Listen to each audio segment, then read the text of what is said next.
ಇವತ್ತು ನಾನು ಮಾತಾಡ್ತಾ ಇರೋದು ಕೇವಲ ಒಂದು ಸಿನಿಮಾ ಬಗ್ಗೆ ಅಲ್ಲ, ಭಾರತೀಯ ಬಾಕ್ಸ್ ಆಫೀಸ್ ನಲ್ಲಿ ಸುನಾಮಿ ಎಬ್ಬಿಸಿರೋ ದುರಂಧರ್ 2 ಬಗ್ಗೆ. ಕೇವಲ 6 ದಿನಗಳಲ್ಲಿ 1000 ಕೋಟಿಗೂ ಅಧಿಕ ಬಾಕ್ಸ್ ಆಫೀಸ್ ಗಳಿಕೆಯನ್ನ ಮಾಡಿ ಇತಿಹಾಸ ಸೃಷ್ಟಿಸಿರೋ ಈ ಚಿತ್ರದ ಅಸಲಿ ಸೀಕ್ರೆಟ್ ಬಗ್ಗೆ ಮಾತಾಡ್ತಾ ಇದ್ದೀನಿ. ದುರಂಧರ್ 2 ಕೇವಲ 6 ದಿನದಲ್ಲಿ 1000 ಕೋಟಿ ರೂಪಾಯಿ ಕಲೆಕ್ಷನ್ ಮಾಡಿದೆ. ಈ ಮೂಲಕ ಪಠಾಣ್, ಜವಾನ್ ಮತ್ತೆ ಕಲ್ಕಿಯಂತಹ ಬೃಹತ್ ಸಿನಿಮಾಗಳ ದಾಖಲೆಯನ್ನ ಅಕ್ಷರಶಃ ಧೂಳಿಪಟ ಮಾಡಿದೆ ಅಂತಾನೆ ಹೇಳ್ಬೋದು. ಎರಡನೇ ವಾರದಲ್ಲೂ ಬುಕ್ ಮೈ ಶೋ ನಲ್ಲಿ ಗಂಟೆಗೆ 50,000ಕ್ಕಿಂತ ಜಾಸ್ತಿ ಟಿಕೆಟ್ಗಳು ಮಾರಾಟ ಆಗ್ತಾ ಇರೋದು ಈ ಚಿತ್ರದ ಕ್ರೇಜ್ಗೆ ಸಾಕ್ಷಿಯಾಗಿದೆ ಅಂತಾನೆ ಹೇಳ್ಬೋದು. ಹಾಯ್ ಹಲೋ ನಮಸ್ಕಾರ, ನಾನು ನಿಮ್ಮ ರಾಘವ್. ನಾನ್ ಮಾಡೋ ಕಂಟೆಂಟ್ ನಿಮ್ಗೆ ಇಷ್ಟ ಆದ್ರೆ ದಯವಿಟ್ಟು ನನ್ನ ಚಾನಲ್ ನ ಸಬ್ಸ್ಕ್ರೈಬ್ ಮಾಡ್ಕೊಂಡು ಸಪೋರ್ಟ್ ಮಾಡಿ. ಈ cinema UAE, Saudi Arabia, Qatar ಮತ್ತೆ ಬಹ್ರೈನ್ ದೇಶಗಳಲ್ಲಿ ಬ್ಯಾನ್ ಆಗಿದೆ. ಬಾಲಿವುಡ್ಗೆ ಗಲ್ಫ್ ರಾಷ್ಟ್ರಗಳು ದೊಡ್ಡ ಮಾರ್ಕೆಟ್ ಆಗಿದ್ದು ಇದರಿಂದ ಸುಮಾರು 90 ಕೋಟಿಯಿಂದ 100 ಕೋಟಿ ನಷ್ಟ ಆಗಿದೆ ಅಂತಾನೆ ಹೇಳ್ಬೋದು. ಆದ್ರೂ ಕೂಡ ಈ ಸಿನಿಮಾ ವಿಶ್ವದಾದ್ಯಂತ ಅಬ್ಬರಿಸ್ತಾ ಇರೋದು ನಿಜಕ್ಕೂ ಅಚ್ಚರಿಯನ್ನ ಮೂಡಿಸಿದೆ. ಇವತ್ತಿನ ರೀಲ್ಸ್ ಯುಗದಲ್ಲಿ ಜನರ ಅಟೆನ್ಷನ್ ಸ್ಪ್ಯಾನ್ ತುಂಬಾ ಕಡಿಮೆ ಇರುತ್ತೆ. ಇಂತಹ ಸಮಯದಲ್ಲಿ ನಿರ್ದೇಶಕ ಆದಿತ್ಯ ಅವರು ಧೈರ್ಯವಾಗಿ 3 ಗಂಟೆ 50 ನಿಮಿಷಗಳ ಸುದೀರ್ಘ ಕಥೆಯನ್ನ ಎಲ್ಲೂ ಕೂಡ ಬೋರ್ ಆಗದಂಗೆ ಪ್ರೇಕ್ಷಕರನ್ನ ಕಟ್ಟಿ ಹಾಕೋದ್ರಲ್ಲಿ ಯಶಸ್ವಿಯಾಗಿದ್ದಾರೆ ಅಂತಾನೆ ಹೇಳ್ಬೋದು. ರಣವೀರ್ ಸಿಂಗ್ ಅವರ ಕೆರಿಯರ್ ಬೆಸ್ಟ್ ಪರ್ಫಾರ್ಮೆನ್ಸ್ ಅಂತ ಹೇಳ್ತೀನಿ. ಜಸ್ಕಿರತ್ ಸಿಂಗ್ ರಂಗಿ ಅನ್ನೋ ಅಂಡರ್ ಕವರ್ ಏಜೆಂಟ್ ಪಾತ್ರದಲ್ಲಿ ರಣವೀರ್ ಸಿಂಗ್ ಅಬ್ಬರಿಸಿದ್ದಾರೆ. ಅವರ ಫಿಸಿಕಲ್ ಟ್ರಾನ್ಸಿಷನ್, ಲೆದರ್ ಜಾಕೆಟ್, ರಗಡ್ ಲುಕ್ ಪ್ರೇಕ್ಷಕರಿಗೆ ಹೊಸ ಅನುಭವನ ಕೊಡ್ತಾ ಇದೆ. ಕೇವಲ ಡೈಲಾಗ್ ಮಾತ್ರ ಅಲ್ಲದೆ ಕಣ್ಣಿನಲ್ಲೇ ಕೆಲವು ಭಾವನೆಗಳನ್ನ ವ್ಯಕ್ತಪಡಿಸೋದಂತೂ ಅವರ ವೃತ್ತಿ ಜೀವನದ ಶ್ರೇಷ್ಠ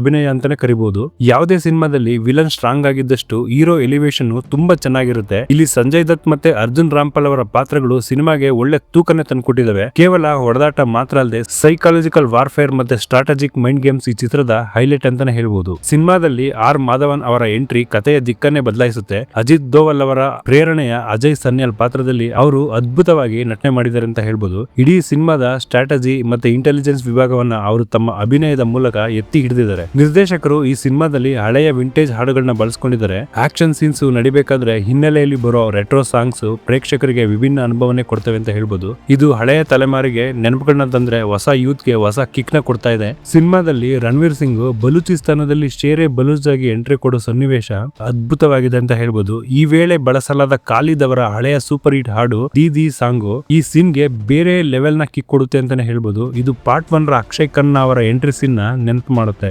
ದುರಂಧರ್ 2 ಕೇವಲ ಆಕ್ಷನ್ ಚಿತ್ರವಲ್ಲ, ಇದು ದೇಶಭಕ್ತಿಯನ್ನ ಎಮೋಷನಲ್ ಆಗಿ ಹೇಳುವ ಸಿನಿಮಾ ಆಗಿದೆ. ಒಬ್ಬ ಯೋಧ ತನ್ನ ದೇಶಕ್ಕಾಗಿ ಏನೆಲ್ಲಾ ತ್ಯಾಗ ಮಾಡಬಲ್ಲ ಮತ್ತೆ ಅಸಾಧ್ಯವಾದುದನ್ನ ಹೇಗೆ ಸಾಧಿಸ್ತಾನೆ ಅನ್ನೋದನ್ನ ಪ್ರತಿಯೊಬ್ಬ ಭಾರತೀಯನ ಮೈ ರೋಮ ನಿಲ್ಲುವಂತೆ ಮಾಡುತ್ತೆ. ಇಡೀ ಸಿನಿಮಾ ಇಂಡಸ್ಟ್ರಿ ಈ ಚಿತ್ರಕ್ಕೆ ಫಿದಾ ಆಗಿದೆ ಅಂತಾನೆ ಹೇಳ್ಬೋದು.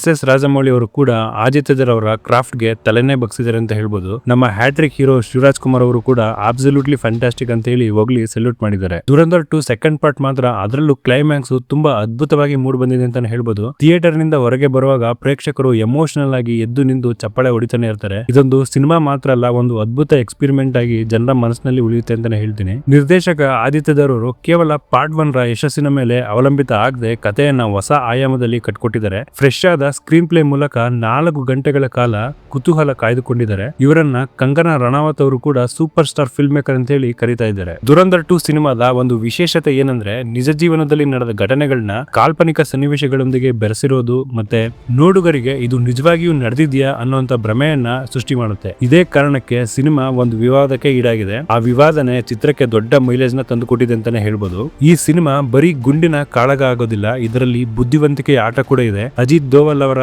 ಜೀವನ ಪ್ರೇರಿತ ಪಾತ್ರಗಳು ಮತ್ತು ಅವರು ರೂಪಿಸೋ ರಹಸ್ಯ ಕಾರ್ಯಾಚರಣೆಗಳು ಪ್ರೇಕ್ಷಕರಿಗೆ ಸ್ಪೈ ಥ್ರಿಲ್ಲರ್ ಲೋಕದ ಅಸಲಿ ಸಸ್ಪೆನ್ಸ್ ಅನ್ನ ಕೊಡುತ್ತೆ ಅಂತ ಹೇಳ್ತೀನಿ. ವಿಕಾಸ್ ನವಲಾಕ್ ಅವರ ಸಿನಿಮಾಟೋಗ್ರಫಿ ಪ್ರತಿಯೊಂದು ಫ್ರೇಮ್ ಅನ್ನ ರಿಚ್ ಆಗಿ ತೋರಿಸಿದೆ. ಯಾವುದೇ ಒಂದು ಪವರ್ ಪ್ಯಾಕ್ಡ್ ಆಕ್ಷನ್ ಸೀಕ್ವೆನ್ಸ್ ಇರಲಿ ಅಥವಾ ಎಮೋಷನಲ್ ಸೀನ್ ಇರಲಿ, ಕ್ಯಾಮ್ರಾ ಕೆಲಸ ತುಂಬಾ ಅದ್ಭುತವಾಗಿ ಬಂದಿದೆ. ಶಾಶ್ವತ್ ಸಚಿದೇವ್ ಅವರ ಸೌಂಡ್ ಡಿಸೈನ್ ಚಿತ್ರವನ್ನ ಹಾಲಿವುಡ್ ಮಟ್ಟಕ್ಕೆ ತಗೊಂಡೋಗಿದೆ ಅಂತ ಹೇಳ್ಬೋದು. ಸಿನಿಮಾದಲ್ಲಿ ಕೆಲವು ಪ್ರೊಪಗಂಡ ಅಂಶಗಳಿವೆ ಎಂಬ ಟೀಕೆಗಳಿದ್ರು ಅದು ಚಿತ್ರದ ಬಾಕ್ಸ್ ಆಫೀಸ್ ಮೇಲೆ ಯಾವುದೇ ಪರಿಣಾಮ ಬೀರ್ತಾ ಇಲ್ಲ. ಬದಲಾಗಿ ವಿಮರ್ಶಕರು ಮತ್ತೆ ಪ್ರೇಕ್ಷಕರ ನಡುವಿನ ಚರ್ಚೆಯು ಜನರನ್ನ ಚಿತ್ರಮಂದಿರಕ್ಕೆ ತಗೊಂಡೋಗೋದಕ್ಕೆ ಸಹಾಯ ಮಾಡ್ತಾ ಇದೆ ಅಂತಾನೆ ಹೇಳ್ಬೋದು. ಒಟ್ಟಾರೆಯಾಗಿ ನನಗಂತೂ ಮೂವಿ ತುಂಬಾ ಇಷ್ಟ ಆಯ್ತು. ನಾನು ಈ ಮೂವಿನ 2 ಸರಿ ನೋಡಿದೀನಿ. 2 ಸರಿ ನೋಡಿದ್ರು ನನ್ಗೆಲ್ಲೂ ಬೋರ್ ಆಗಿಲ್ಲ. ಸೊ ಇದಿಷ್ಟು ಈ ಮೂವಿ ಬಗ್ಗೆ ನನ್ನ ಮನದಾಳದ ಮಾತು. ನಿಮ್ಗೆ ಈ ಮೂವಿ ಏನಾದ್ರೂ ನೀವು ನೋಡಿದ್ರೆ ನಿಮ್ಗೆ ಏನು ಅನಿಸ್ತು ಅಂತ ಹೇಳಿ ಕಮೆಂಟ್ ಬಾಕ್ಸ್ ನಲ್ಲಿ ಕಮೆಂಟ್ ಮಾಡಿ. ಹಾಗೆ ನನ್ನ ಚಾನೆಲ್ ನ ಸಬ್ಸ್ಕ್ರೈಬ್ ಮಾಡ್ಕೊಂಡು ಸಪೋರ್ಟ್ ಮಾಡಿ. ಮುಂದಿನ ವಿಡಿಯೋದಲ್ಲಿ ಮತ್ತೆ ಭೇಟಿಯಾಗೋಣ.